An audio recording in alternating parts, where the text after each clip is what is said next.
Hello, everybody, and welcome. Welcome to our show. Yeah, this is Peculiar Pairings. My name is Matt. And I'm Celine. And it seems like we do that in a different order every time. Like sometimes I'll usually say hello, and then we'll say our names, and then the title, and I don't know, that's wing part it of the every time. charm. Yeah, exactly. We don't know what we're doing, and we're not going to improve. We'll improve slightly. That's my motto. Don't have expectations, please. Well, because if we get too professional, we lose the charm. And I feel like, yeah. But thanks for joining us. This is the weird little show where we enjoy some good treats, hopefully, and listen to a story. And I think we're in for a good one. Celine, what's the story this week? We're talking about what I have seen called as Europe's 18-month winter, but I am choosing to call it a year without summer. Oh, nice. I like that. I like that it's... Because this isn't just about Europe, okay? Yeah. Well, and other places. I will admit that when I first read it, like when you first told me what the topic was going to be, for some reason I thought of it as the English winter, not Europe, which kind of affected the choice of treats. But it made me think this works for everything, though. Yeah, I think it does. Well, and I think more than just England likes a good stout, so we went with a Guinness Extra Stout this week. Yep. Because it just feels like a hearty sort of winter beer, and representing. I mean, here in America, it's an import, so it's from over there. Makes sense. And then for some reason, to me, like the idea of surviving a winter, or even just like being stuck out in the snow, like a good snack that we always had when we were out, either like hunting or snowmobiling or something, is beef jerky. So we're eating some good Jack's Links. I got Jack's Links. I was trying to find the like steak tips that they have, because I like that they're bigger chunks and they're kind of juicier, but I couldn't find them anywhere. I don't know what's going on. I found the generic Kroger brand steak strips. Nice. And they're pretty damn good. So what flavor did you go with? They only had the one option, which was original. Usually teriyaki is my first pick, is teriyaki or peppered. Yeah. So yeah, the peppered can be pretty good. I was gonna do a mix and match kind of thing, but I ended up just going with teriyaki, and it's pretty good. I'm just a little sad that I'm a little sad that I didn't get like the actual like steak bite things, but I mean jerky is jerky when you get right down to it. It is. So I'm going to open up my Guinness here, and I'm going to see if it actually gives you guys a nice little... Ooh. Nice. Yeah. I hope that picked it up. We'll find out. Yeah, exactly. I heard it. Oh, that's good.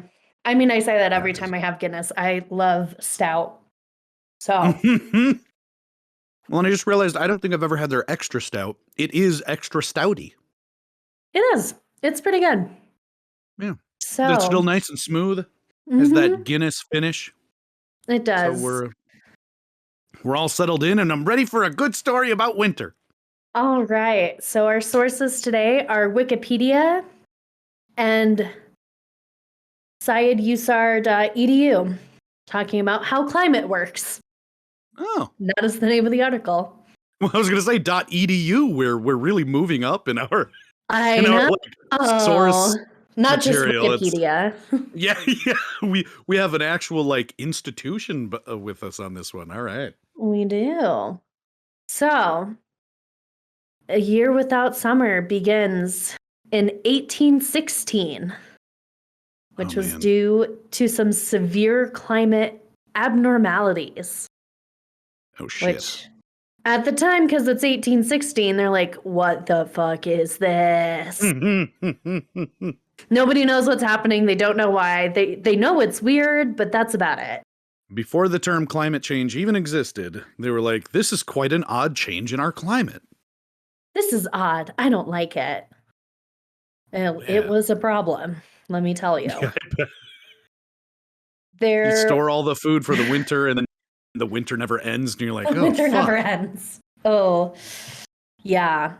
So there was just a huge change in the global temperatures, causing them to decrease, which gave us one of the coldest summers on record. And everything said it was cold and stormy and dark and just sad. Oh. And Not what you're we're looking going for with in a this summer. sad. Yeah. No. You want sunshine and happiness. You don't want dark, stormy, and sad. As much as I enjoy a good, like, Halloween sort of feeling kind of day, I don't think I would want that year round all the time.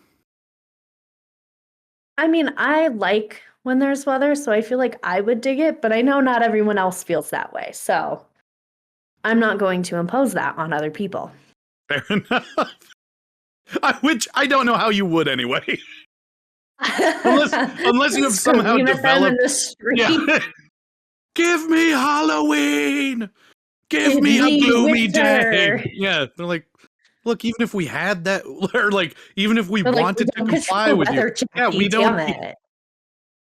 Although somewhere deep in some secret bunker, there's like a billionaire or a trillionaire like wringing his hands going, I control the weather. But he never comes above ground, so he's just like fiddling with a machine. Yeah, he's just an asshole. He's like, I have 3 Bezoses in my closet. Ooh.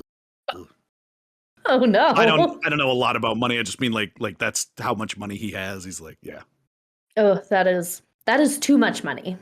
Yeah, it's too many Bezos. That's is. the sad thing is pretty soon that's going to be like the main currency is like we're just going to count billionaires and trillionaires in like numbers of Bezos. Oh God. So this lack of summer resulted in major food shortages just across the globe. Mostly the Northern Hemisphere, but it was in a lot of places. Yeah, well, and I suppose if you're talking summer for Europe, yeah, that would be the entire like Northern Hemisphere, so that would suck for everybody. Yeah. That was actually going to be my first question, if it was like literally just Europe or if it was kind of everywhere. It was kind of everywhere, but mostly in Asia, Europe, and in North America. So I have no idea if Australia or South America was affected, or Africa in any way. Yeah. Well, and they're like, it's already winter here those months, so screw it. We don't know the difference. Yeah. They were already ready for it. They were way more prepared.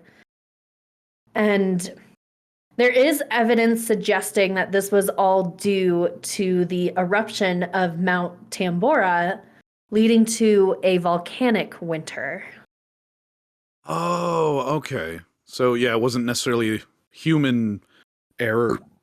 No. This time it was Mother Nature being like, go fuck yourself.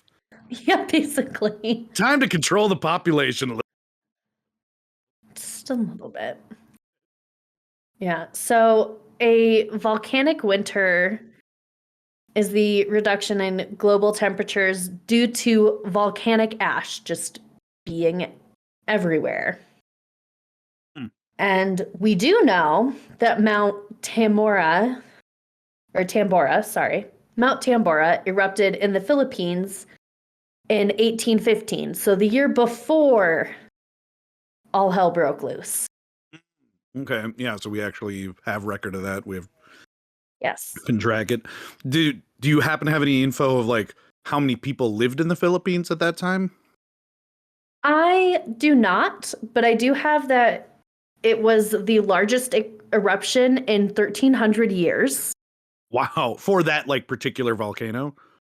Just in general at the time. Wow. Okay. And I suppose this was before Mount St. Helens, so yeah. Although I guess maybe it was even still bigger. I don't know. I don't know. I would have to look up what level of eruption Mount St. Helens was. It's fine. We get it. It's a big eruption. We whatever. People don't come to this podcast for like specific facts on other things. We're talking about one specific winter. They'll get their volcanic information somewhere else. Well, I'm already looking it up, so it is too late. Damn it. You just thwarted my whole thing. Oh? Interesting enough. So Mount St. Helens was rated at a volcanic eruption index of a 5. Didn't know we had an index for that. That's fun to know by itself. I think it goes from 1 through 10. Oh, okay. Because I know we rate earthquakes and tornadoes, so I suppose it would make sense we'd have a rating for volcanoes. Yeah.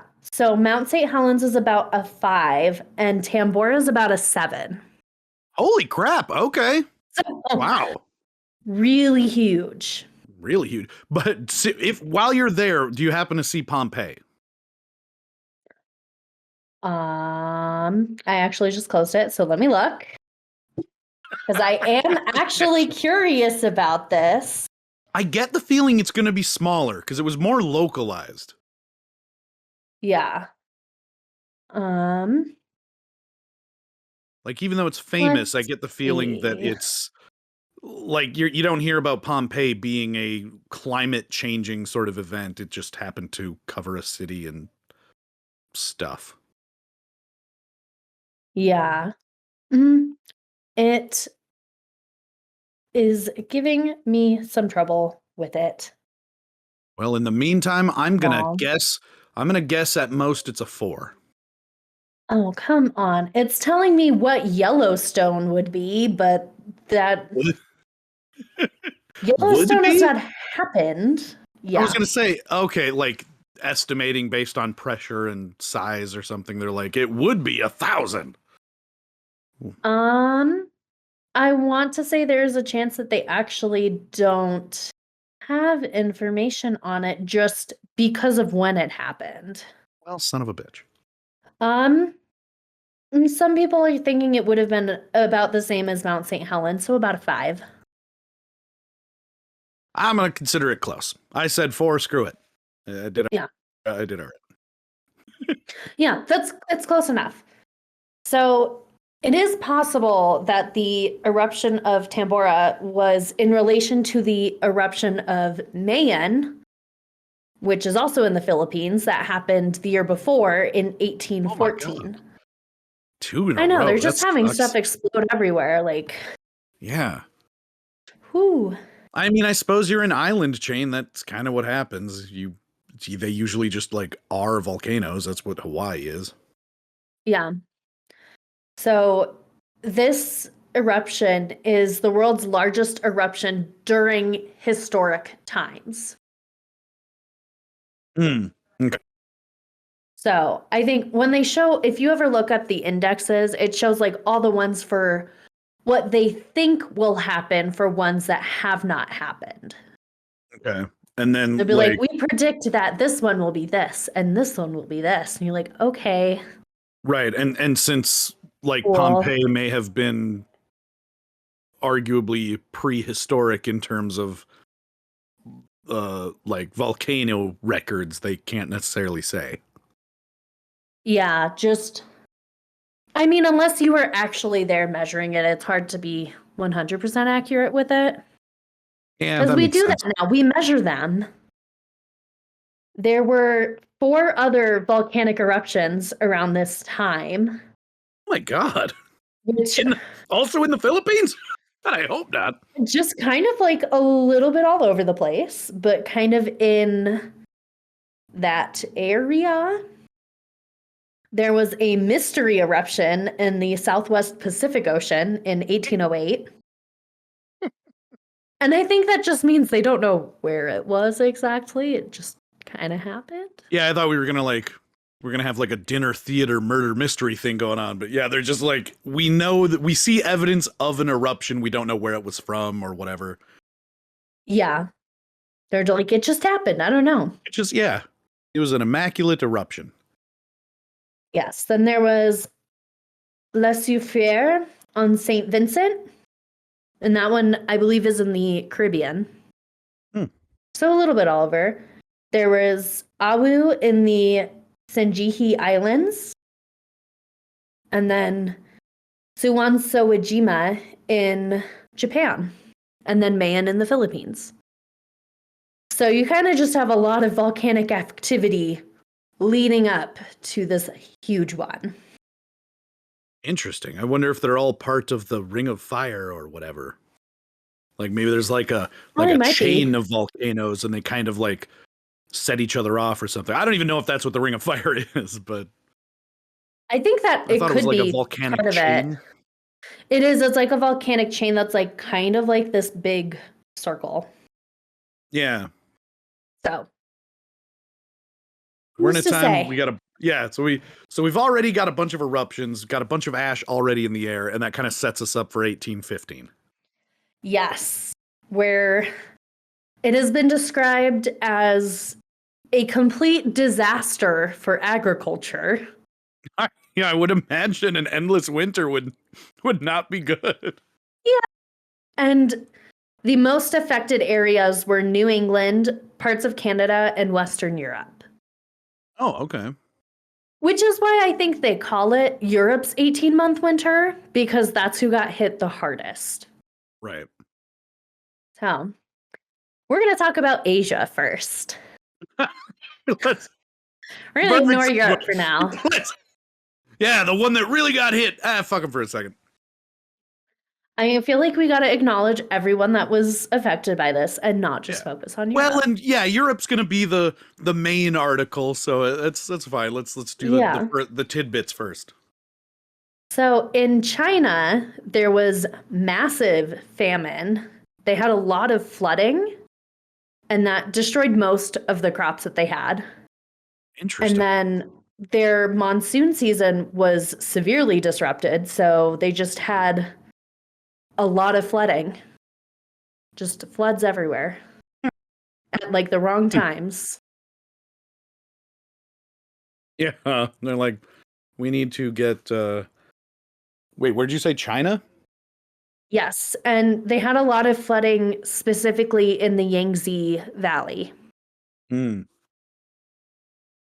they do rice paddies in China? I believe they do. I can imagine that I think so. An excess of water is not what you're going for. Yeah, I mean, I know they use a lot of water. Right. But yeah, if they do have a very specific system. Exactly, yeah. And if it's just all water, it's like you're not just making more rice. The whole thing gets messed up. Yeah. And in India, just their summer monsoons were delayed, which caused a lot of late torrential downpours. Oh my God. I think when you're like, oh, this was supposed to happen 2 months ago. Yeah. Like this right is when weird. You're trying to get all your crops into the ground and it's just arid desert, basically. Yeah, this actually increased the spread of cholera, ranging from the Ganges in Bengal all the way up to Moscow. Holy crap! That is more than just India. Wow. Yeah. You're saying the lack of the monsoon season resulted in more cholera? No, the delay of it just like spread it everywhere. Why? I don't know. I don't know. I don't know if it's just at like that specific time that's like when it gets worse, but because there's like less moisture. Yeah. It's maybe more people coughing or something and spread. I mean, is that how cholera gets spread? Idea. I don't know. I don't know much about cholera. I know it happens on boats a lot. Oh yeah. I have a book called Life in the Age of Cholera, and I've never read it. So yes, I am aware of that book. I have not read it either. It's very dry, much like a season with a lack of monsoons. Apparently. All right, that was just for you folks listening at home. Go. All right. Most of the fields were disrupted by frost coming through and just killing everything. All frosted over and died. Holy shit! Is this still in India? This is still in India.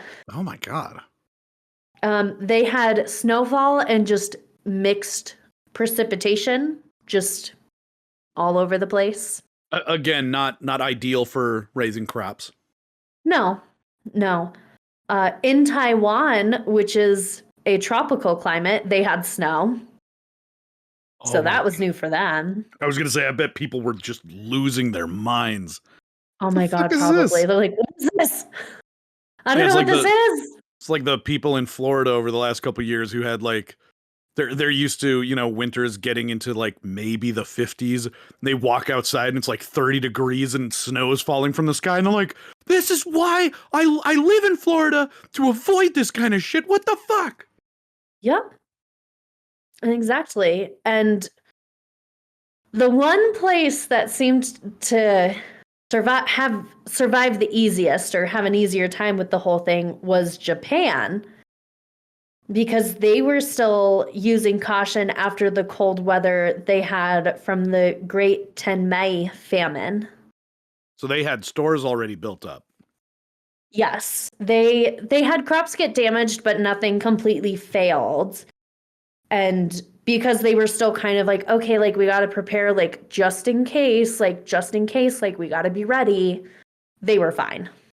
And this is when because after the first famine, there's always some group of people who are like, well, this is never going to happen again, we'll be fine.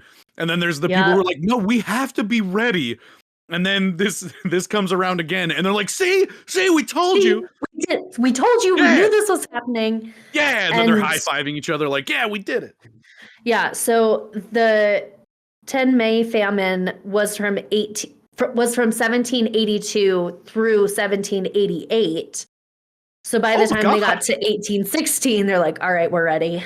We're prepared. Okay, yeah. Yeah, they had like a 30-year recovery period to like prepare for it, essentially. Yeah, I thought you were going to say it was like maybe a couple seasons or something, but wow, that's a hell of a famine. Yeah, for 6 years, that's pretty bad. Oh. Can you imagine being in some kind of like crisis for that long? I mean, oh my God. That's not relatable to this, day and age at all. Now we're going to travel across the way to North America. Yay. And we're going to talk about the spring and summer of 1816, where it was nothing but fog. I don't know. This is where the movie The Fog probably came from. Ooh, awesome. Yeah, I gotta go everywhere. Yeah, I gotta go back to that movie and see if it starts with beginning in 1816 and then like ... But I don't know why that was so funny to me. Just like I'm expecting like snow and ice and torrential thunder and lightning, and just it was fog. Oh, okay. It's a little bit of a letdown. They had trouble flying planes, which they didn't have. The planes they didn't have. Yeah. The fog would redden and dim in the sunlight. Okay. Which is kind of scary. Yeah. It's terrifying, but I kind of want to see it. I know. Nothing seemed to disperse this fog. Like it just was there the whole time. Just people outside with palm fronds trying to get rid of it. Like it just did, you blow this stuff over that way, and then the stuff behind you just rolls in. Rackets. Yeah, God damn it! Get rid of this shit. I'm trying to watch Wheel of Fortune, and it's just fog everywhere. Again, they didn't have that technology then, but I like to. If it happened now, that is what I imagine it would be. I like things that are anachronistic. Anachronistic. There it is. God damn it. Anachronistic. I knew I set up that joke just so that I could prove I knew that word, and then I fucked it up anyway. God damn it. So this weather was not a huge hardship to people who experienced harsher winters. So the Midwest was fine, basically. Yeah, we deal with this all the time. Yeah, we're out there plowing fields and stuff. It doesn't matter. Yeah. You were fine. You're fine. But the hardship came from the crops and having a lower supply of food and firewood, which was felt at higher elevations. Weird. I wouldn't expect it to affect firewood because I mean it's not like a whole new crop of full trees grows every year. So I mean, I I wouldn't have think it's imagined just that they were using more and they were having to go out and get more that versus yeah. just having the supply. And at that time, just leaving your house was such a risk. I got you. Yeah, that makes sense because like you're used to. I suppose you have a supply of firewood for the winter. You expect Yeah, it to last so long, and then the winter is much longer than you expect, or at least like the cold weather continues, and then you're like, "Fuck, we gotta go get more wood," and it's rainy and foggy and shit. I know. Like, I can't deal with this. What the fuck? I don't even want to go to work when it's like that. Now it's like you gotta you gotta like scour the landscape for good wood. Yeah, but again, I think this happened more in the higher elevations just because, I mean, they were experiencing it more being at a higher elevation where it does get colder a Yeah. lot sooner. And farming was already hard there, so Right. just suffering even more.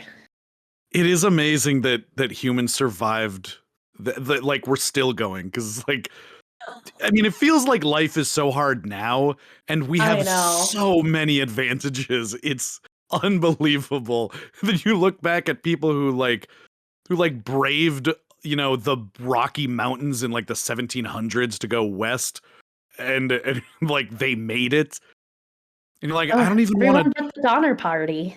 Yeah, well, yeah, Oh, that's true. Poor bastards. I mean, oh wow. we just drove to Seattle a couple weeks ago, and just going through the mountains in an all-wheel drive climate controlled vehicle was like, oh my god, this is so tedious. It's Can we so just hard. turn back? It's yeah, this is so hard. We're gonna make it through the mountain range in a day. It's gonna take a whole It's not gonna day. take us like 4 months to do it Yeah, on yeah. foot.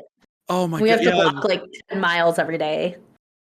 Yeah, I Ooh. remember one of the last times that I listened to like a story of the Donner Party and thinking about like the comparison from my last time driving through the Rockies, and literally you can make it through the Rockies in a day or less. Mhm.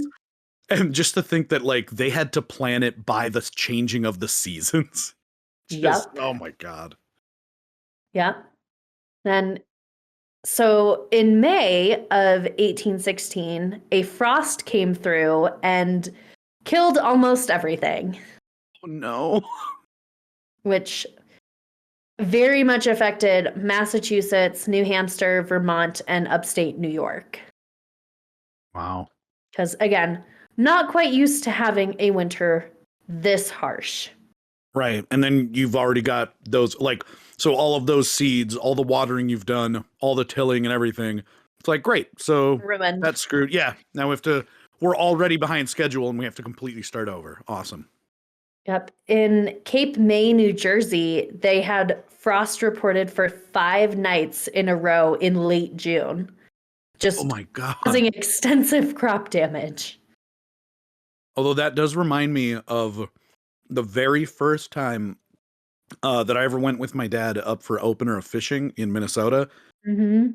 And up to that point in my life, I never really gave much thought to like how much latitude on like the planet would affect temperature and stuff.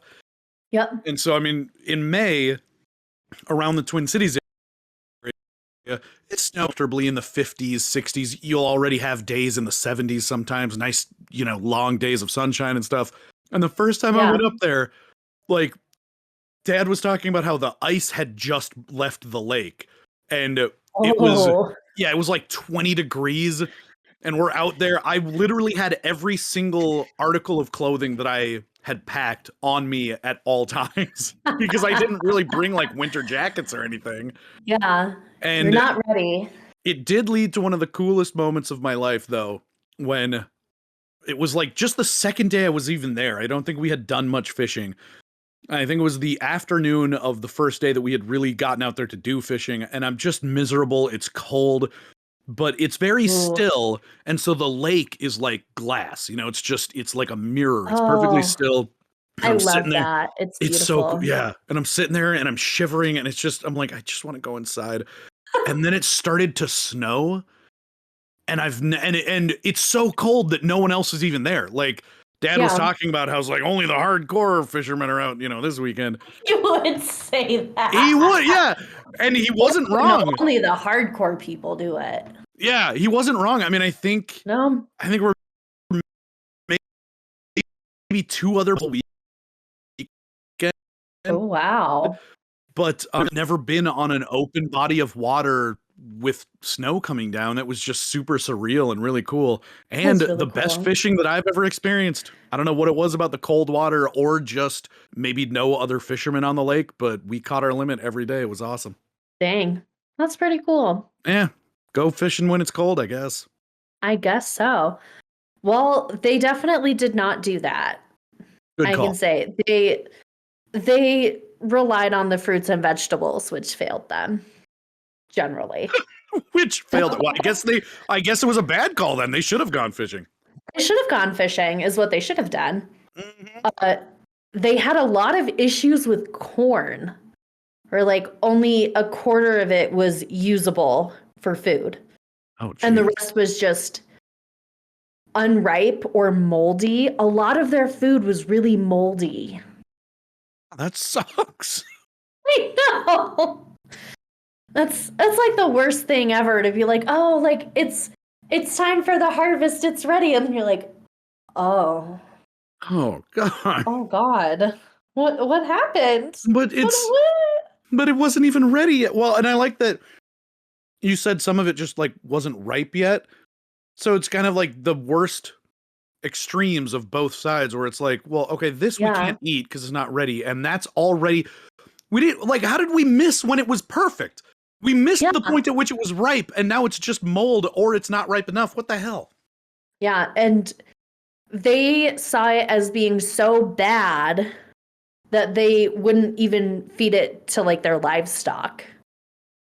That was actually going to be my next question because you're like, nobody wants to eat that, like, just kind of out of a human dignity thing. Nobody wants to eat the food that you're like going to give to your cattle. But out of survival, you would assume that like if it's good enough to feed to your cow, you would probably still eat it. But it's like, okay, if they're not even feeding it to the cow, then yeah, they're not going to eat it.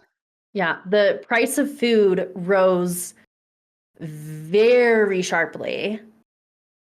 So, I mean, think of now where food is costing more and you're like, inflation. This was just because they didn't have it.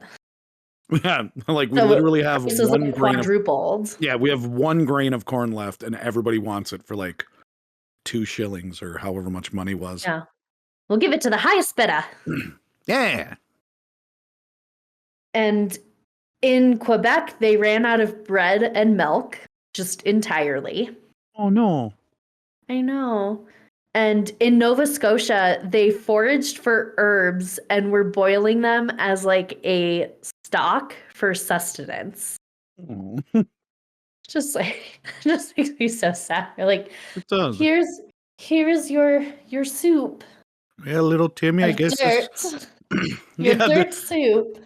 Yeah, the greens weren't all that, or the herbs weren't all that hardy. So, they were hard to clean. We still got a lot of grains of dirt in there, but, We it's got just a twig in there for flavor.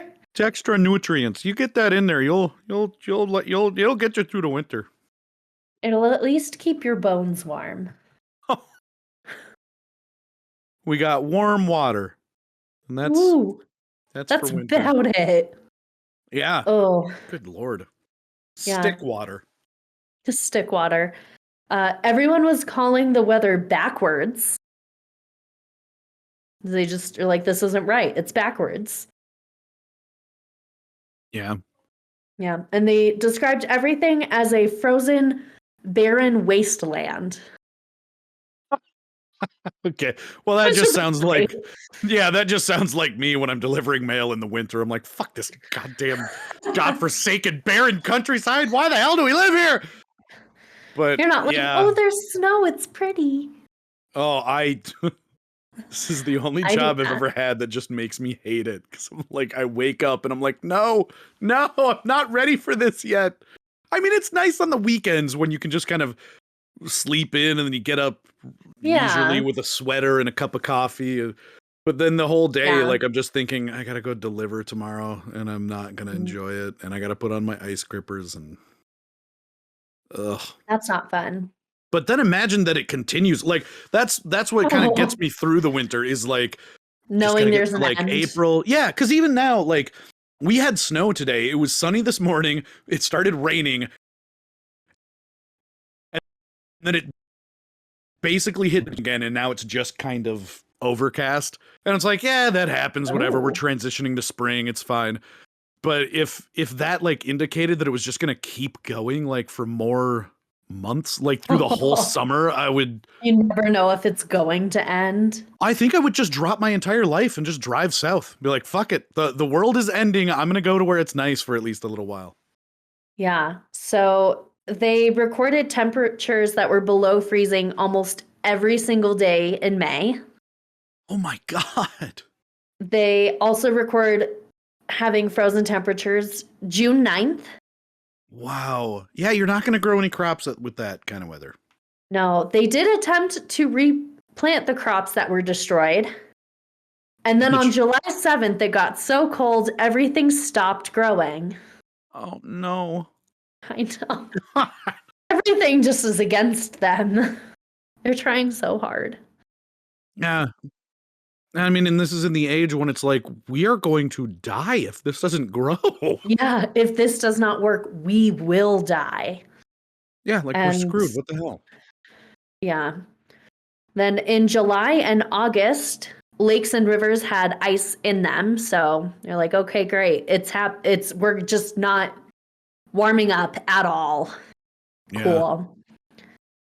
And they had frost go as far south as Virginia in late August. Oh my god. August? Oh my god.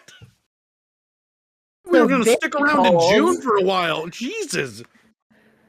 Yep. And some farmers were able to get a few crops, but again, prices for everything rose really high, which great if you're a farmer and you're selling it, like you're making a great profit, but a And then lot at the of same people time, you're like, suffered at the so same much time, you're like, suffering.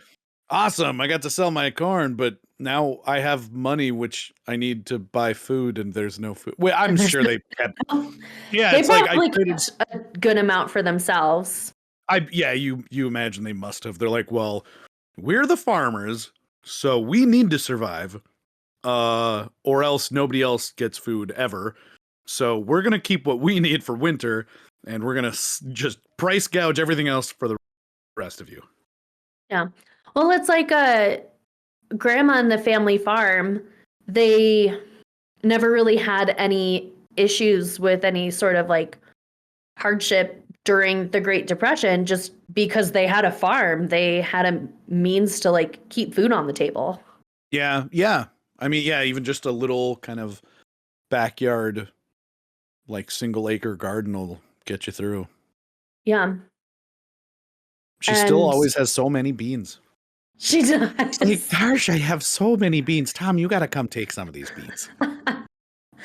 She really should can some and send some to me, I think, She because I would should. love that. Oh my god, yeah. Oh, she took her like spicy pickle recipe and pickled some beans. I bet those would be Oh, that's so amazing. good. She's Oh done my that a few god. times. It's really good. Oh, I don't know if I've ever had pickled beans. That sounds delicious. Ask her about it. She'll do pickled green beans. They're pretty good. Damn it. Yeah, okay, I'll have to remember that. Shit, that sounds Yes. amazing. So a lot of people couldn't feed their horses, which was also their mode of transportation. Oh my god. So people were Oh, doing one of two things. They were selling them or eating them. Yep. Oh, I never even thought about that. Like, you can't, like, by effect, gas up your car. Like, Yeah. fuck. And then you're like, I gotta eat my car. Yeah. So this actually inspired the invention of the bicycle. Huh. Yeah, because they are like, we need horseless, horse-type transportation. So Oh. eventually we got the mother. bicycle. Yeah, necessity is the mother of invention. That's pretty cool. It is. So that is North America. So we're going to Europe. Finally. Here, this is what we've been waiting for. This is what we've been waiting for. Leading up to the eruption, crops had already been poor in Europe for several years. Oh, God. So they were already struggling. And then with the explosion of Tambora, everything just fell apart completely. The whole time they've just been laughing at Japan. They're like, oh, look at these guys. They've been suffering through a famine. Like, our exports are going through the roof. Ha ha ha. And then, they were struggling, like leading up to it, and this was the nail in the coffin. Oh. Okay, that would suck. Yeah. Europe was still recovering from the Napoleonic Wars, so they had food shortages already. I forgot about that. Yeah, that sucks. Jeez. Yes. And in Britain and the UK and Ireland, they had failed harvests just in general that year. They had a failed harvest. Yeah. And families in Wales started traveling very long distances just begging for food. Oh. So like the worst kind of caroling. Yeah. Fa la la, please, dear God, just give us some food. Please give us some food because I'm hungry. Yeah. Give me some food, I'm hungry. Feed us or we'll die. Yeah, it's just tiny Tim sitting over there. He's already lost his other leg. He's got 2 crutches and he's just only using the crutches. Oh, that's horrible. And then the door slowly closes on them and they're like, no, please. No, please, no. Please, sir, I'm so hungry. I've been eating my own teeth, Ayers. It's got lots of calcium, but hard to crunch. That's the irony of trying to eat your own teeth, is you don't have any teeth with which to eat them. You know what I'm saying? It's really hard. It gets a little gummy. But please, sir, I'm so hungry. I tried to grind it into a bit of a soup, but didn't go. Lots of chunk. Oh, yeah. It was bad. It was bad for them. And ironic. Yeah. In Ireland, it was really bad. Oof. Yeah, and this was before the potato famine. That was exactly what I was going to ask. Like, is this related to the potato famine? God, they just can't catch a break. No, that happens 30 years later. So they had a failure of wheat, oat, and potato harvests that year. Oh. And then they got hit by the potato famine later. Yeah, I can just imagine the people who were like younger in the first famine, and then the potato famine hits, and they're like, "Oh fuck, not again!" Like, God damn it! Yeah, just 2 famines in one lifetime. What the fuck? Yeah. In Germany, the crisis just was severe. They had a huge rise in food prices. Hungry people demonstrated in front of food and grain markets and bakeries. So I'm assuming they just stood outside and were like, "We want food. We're hungry. Yeah, feed me." And they're like, "Look, we're following what the market is, like supply and demand. We don't have that much food to sell. We know you need the food. We don't have enough." Yeah. It later turned into riots, arson, and looting. And this happened all across Europe. It's good to know that humans haven't really changed that much. Yeah.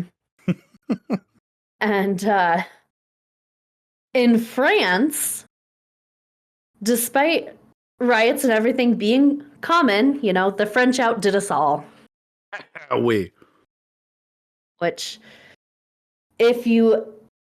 for anyone who knows of Les Mis, this is where their story begins. Oh, no kidding. Oh. In 1816. Well, it starts in 1815, but the riots and everything is 1816 through 1817.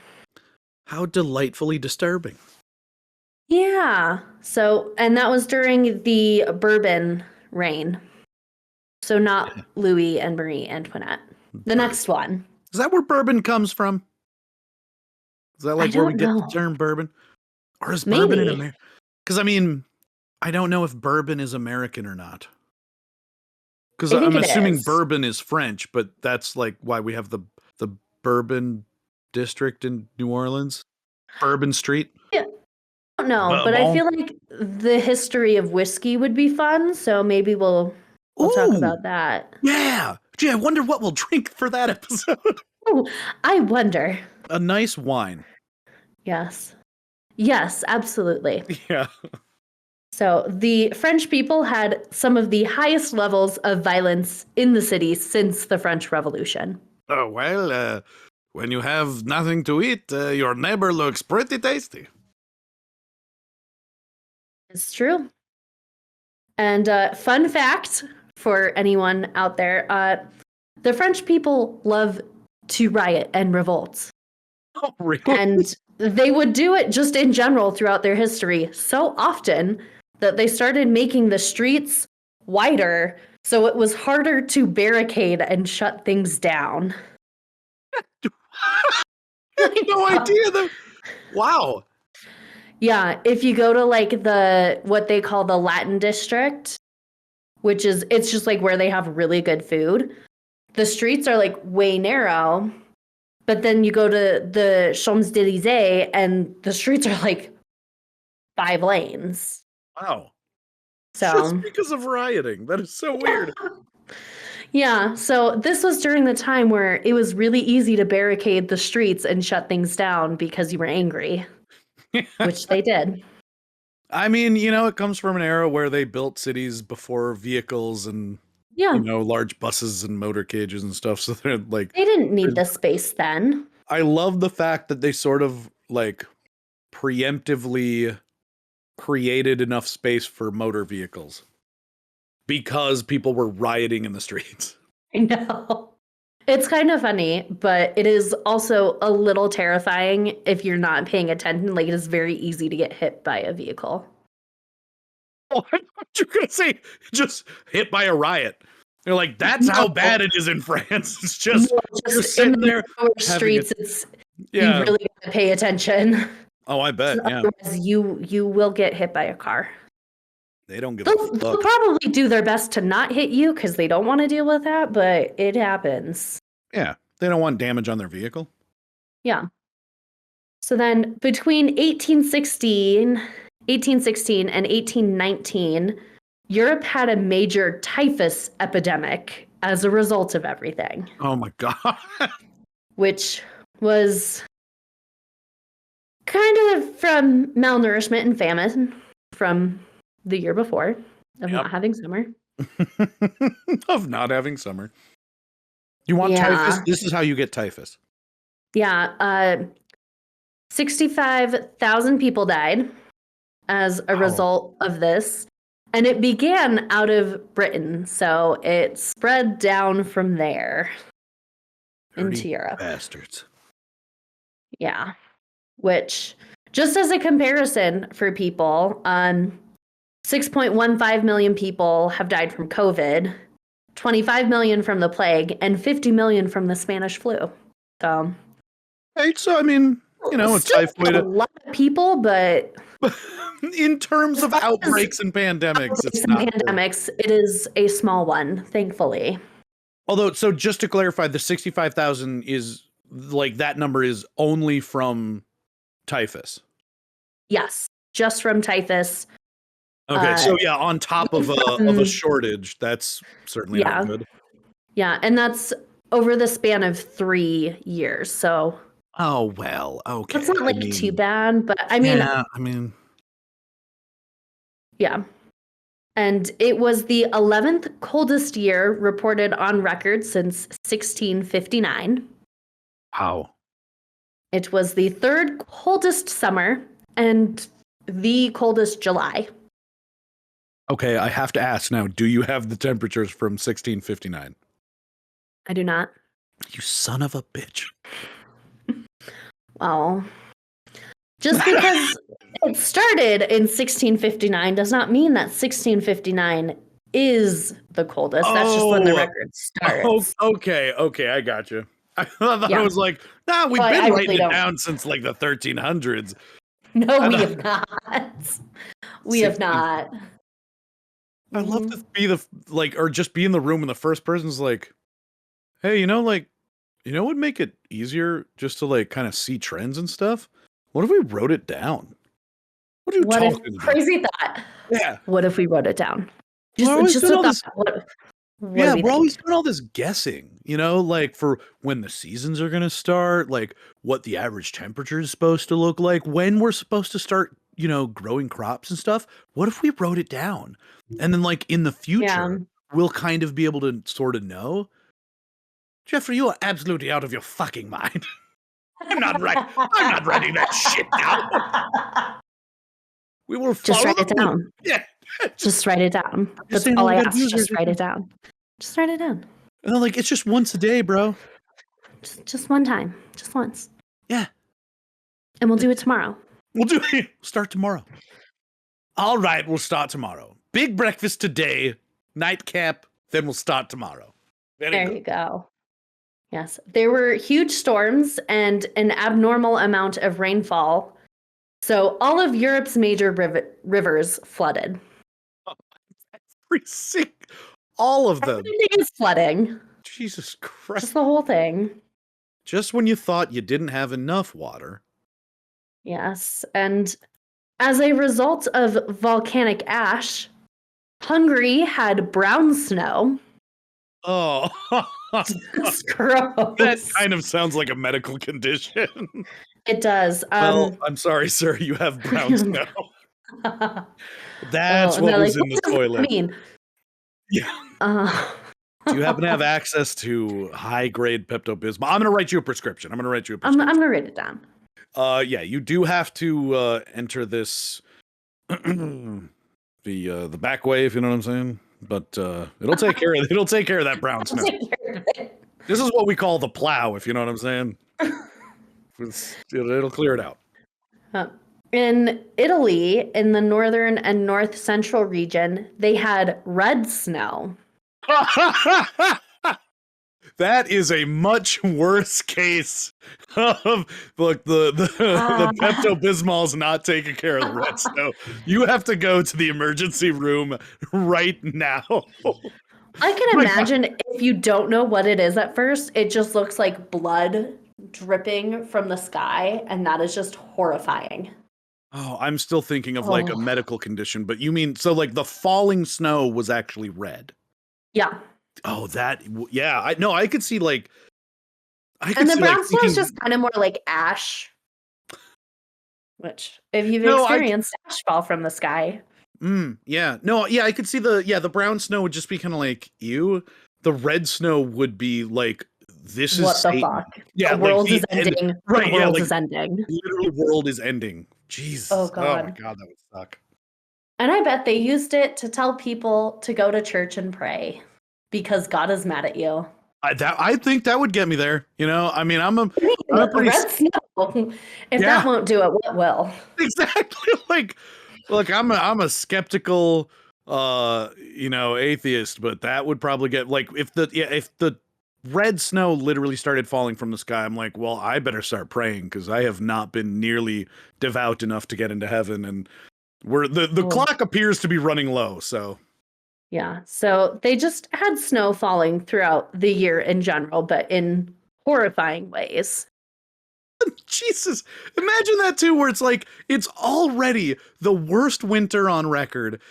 Your crops are failing, and then red snow begins. No. Oh my God. Yeah. In Switzerland, in the summer of 1816 and 1817, were so cold that they had an ice dam form at the tongue of Gietro Glacier, which is like their big famous glacier that you see in like photos of Switzerland. Yeah. And it started forming a lake at one point. Oh, and they could not drain the growing lake. And people, because it's frozen, people are like all walking on it and stuff. And then in June of 1818, it collapsed and killed 40 people. Oh my God. Jesus. Wow. Cool. So, oh my God. just still suffering 2 years Yeah. after the horrible frozen winter that did Yeah. not seem to end. And then it's too hot. And then a glacier melts and crushes Yes. 40 people. Oh my god. Was it like a piece of the glacier? Like you said it collapsed, so it wasn't like it melted and flooded. It's like, I imagine it's kind of like a bridge of ice and that collapsed down. Wow. That is what I'm imagining.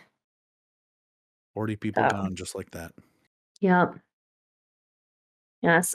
This event in history did create some fun things in pop culture, though. Oh, okay. Hooray. It was in a 2020 episode of Doctor Who called The Haunting of Villa Diotati.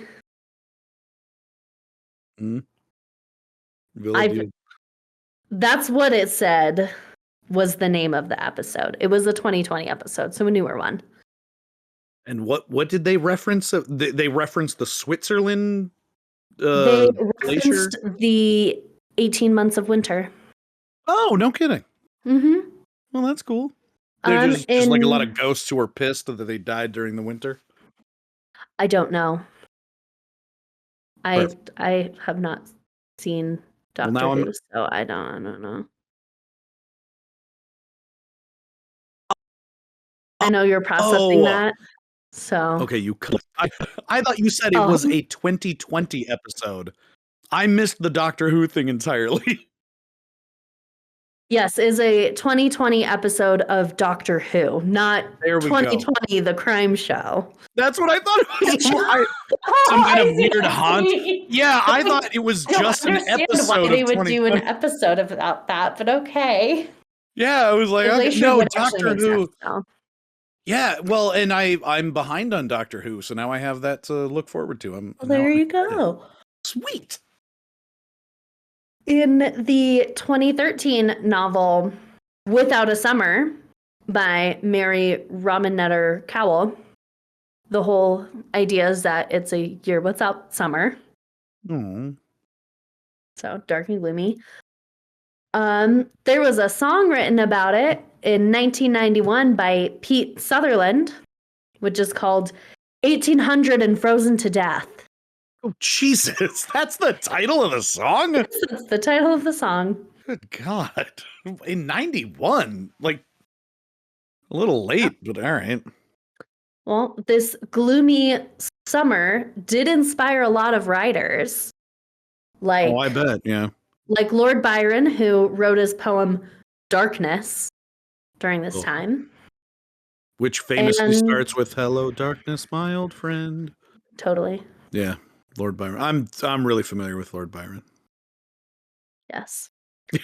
And Mary Shelley, who wrote Frankenstein that summer. Oh, I thought you were just going to say who, like, that inspired her to write something else, but that was actually when she wrote Frankenstein. Wow. 1815. Well, you know, it's silver linings, right? Silver linings. We got Frankenstein out of it. A lot of people died. We got Frankenstein. Hey. Beggars can't be choosers, I guess. Beggars can't be survivors. No, they cannot. Not in 1816. Yeah, not in 1816. Oh, so that is our very sad, very tragic year without a summer. Wow. Yeah, lots of famine. I do appreciate that you ended with like the silver linings, because it is kind of this is a darker one. It is a little comforting to know that like certain things came out of it. Like we might not have Frankenstein, although I suppose it's little comfort to the people who suffered through it. Yeah. Cool. And cool. You got Frankenstein out of our suffering. Awesome. You know, we did learn to be better prepared if stuff froze and died. True. So there's that. Yeah. And we have greenhouses now, so. That's true. That we have learned. We have evolved. Yeah, they're like, okay, look, this shit was crazy. We have to develop some way of, I don't know, we'll like trick the plants into thinking that everything's cool, right? We'll put them in their own little house and it'll be nice and warm in there. Well, how's that going to work, Frank? I haven't worked out the logistics. I'm just saying let's work on it because that winter sucked. I would not be surprised if that's how the development of greenhouses came about, was because of that. Yeah, no, I wouldn't doubt it either. We'll have to I didn't do look that it up as though, so I've learned to stop asking questions. I was just going to say, like, we'll have to do it as another episode because we can do it as another episode. It might. I don't know how long it would be, so it could always be a mini-sode if not. That'd be fun. And we'll eat flowers. Yeah, I mean, we can find some good edible flowers. There are edible flowers. Yeah, that's true. I think most flowers are edible. Some definitely are not. Oh yeah, you definitely don't want to just go traipsing through a forest and just eating any random spring flower. That's for sure. Don't eat a morning glory. Oh, for real? Is it poison? Yeah, I'm pretty sure those are poisonous. Do you know what it looks like? Kind of. So that's a no. Is it sort of yellow? I don't think so. I know Uncle Ron usually plants them. And it's like, oh, they're so pretty. And he's like, but don't eat those. Oh, like, oh good. Okay. Yeah, at like around Grandma's house where all the youngins come and play. Look how pretty they are. Don't eat them. These will kill you. Thanks, Uncle Ron. Good time. They're blue with like the yellow center. Sometimes they are like a purpley color. I think those ones. Yeah. They're kind of viney. Oh, so yeah. Okay. I think, yeah. Well, good to know. Don't eat those. You will die. You will die. And if you want more tidbits like that, be sure to follow us on Twitter. You see how I segued that? That was actually anyway. You can follow us on Twitter at peculiarpairingspod. You could go to Instagram at peculiarpairingspod, and you can email us any suggestions you have or hate speech, just write to me, try to make me cry at peculiarpairingspod@gmail.com. Still waiting for someone to make me shed a tear. Still waiting. Yeah. Just, follow us, send us suggestions, email us. We'd love to hear from you. And in terms of treats, I think I'm gonna give the jerky like a 6. It's not. I mean, it's not what I wanted. Yeah. Actually, I'm gonna go with a 5, just because I didn't get the one I wanted. That's not the jerky's fault, but it also wasn't as satisfying as I wanted it to be. I do feel like I would be able to subsist off of it throughout a winter, so that's good. And the Guinness Extra Stout, I think I actually would like regular Guinness a little better, so I'm going to give that a 6. Interestingly enough, though, I like them together. I think together they're a 7 for me. I don't know why that happens, but they're a perfect juxtaposition of dry and salty and wet and nitrous. Yeah. Bitter. Yeah, and the teriyaki is sort of a sweet and salty, and the beer is more bitter and refreshing. Yeah, I would probably give my jerky about a 6, and then I'd probably give the Guinness a 6. I like it, but I definitely like other stouts more. Yeah, well, yeah, we started talking about the milk stout pretty quickly, and it's a good stout. I can't deny. Well, like with every sip of the Guinness Extra Stout, I'm like, I just wish it was the left-hand nitro milk stout. I might even go out and get some of that right now just because it's so good. Yeah, I can't even really put my finger on what makes it so delicious, but it just if you like a stout, check it out. It's great. Yes, Left-Handed has some amazing stuff, and they are also very nice at their location, I gotta say. They are wonderful. Do they brew around you? They are in Longmont, so it's about a half hour from me right now. I didn't know they were a beer from down there. They are. Make it all the way up here. They are delicious. Go and visit. Stop by. Not a sponsor, but we wouldn't say no. No, I would not say no to them ever. Oh, yeah. take some. I'll take swag if that's all it is. Like I'll promote them even just for like a t-shirt and a hat. Yeah. So, and today's episode brought to you by Guinness that we bought ourselves. Also not a sponsor, just to clarify. Not a sponsor. that we bought ourselves, not a sponsor. What is our story for next time? It's going to be the disappearance of Alyssa McLemore. Ooh, that's a cool name. It is a really cool name. It would have been a little better if it was McLeavemore, like, and then she disappears and. Ooh. Well, it's not her fault that she disappeared, so. Is it? Oh boy. At least I don't think it is. So. Okay. We should find out. Yeah, for sure. Well, with that, we'll see y'all next time. Thanks for joining us this week. We'll see you next week. Bye-bye. Bye.